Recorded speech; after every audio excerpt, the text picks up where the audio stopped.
Hello YouTube, I'm Danny from Wigan Film Club and I'm here with you to tell you my thoughts on The Joker 2. The Joker 1, 2019 smash hit. Everyone loved it, apart from me. It was well acted by Joaquin Phoenix, well directed, the score was great, just wasn't my bag. It was just edgy for the sake of being edgy, and I love edgy shit, but just didn't do it for me. And nothing to do with the comics, and it just seemed like it was a character piece, and it seemed to borrow a lot from other films, and I wanted something more original. So going into The Joker 2, I had no expectations. I was completely dreading it, to be fair. And the elephant in the room is that it's a musical. Is that the reason The Joker 2 is bombing at the box office? Because it wasn't marketed as a musical. Like the trailer for Wicked. Unless you already know that is based on a musical, there are no signs in that trailer that say it is a musical. There's one or two sort of hints at it in the Joker 2 trailer. But I thought that was the best part of the film. It broke up the misery of Arthur Fleck's story and brought a bit of hope to it. In The Joker 1, Joaquin Phoenix's character was built up to be kind of the incel god with lots of adoring fans, even though he's committed all these horrible crimes.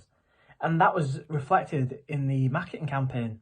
There was lots of controversy at the time and worry that this movie was going to cause all these incels to go to the cinema and commit acts of violence. And that paid off because people love controversy. They flocked to the cinema to watch this dangerous film. And it was just a bog standard movie. And maybe this movie betrays its original fan base. It doesn't present him as a rock star or someone with as much charisma as Jack Nicholson or Jared Leto or Heath Ledger. It just shows him as a mentally challenged person who must face for his crimes. So what else did I like about The Joker 2? I like the performances. Joaquin Phoenix did a great job as usual. Lady Gaga, I've never seen her act in anything before, and she was good. Brendan Gleeson was good. And there was even a cheeky appearance by Steve Coogan. Aha! The score is amazing like the last film. The directing is also very good, and it's visually stunning. But let's get on to the main problem I have with the film. The film is incredibly slow-paced. It takes place in 3 or 4 different locations, which are a jail, a courtroom, the streets, and that's about it. And the stakes never change. You're presented with a set of facts at the start of The Joker 2, and those facts never change throughout the entire film. There's no twists, no turns. The only thing different are the musical numbers. If it wasn't for the DC lick of paint, this film would not be a comic book film. It would just be a film about a mentally challenged individual and their problems.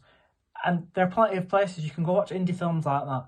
But this is supposed to be a comic book film, and there are hardly any references or Easter eggs. Not that you need them in a comic book film, but you're just taking names of characters and doing what you want with them.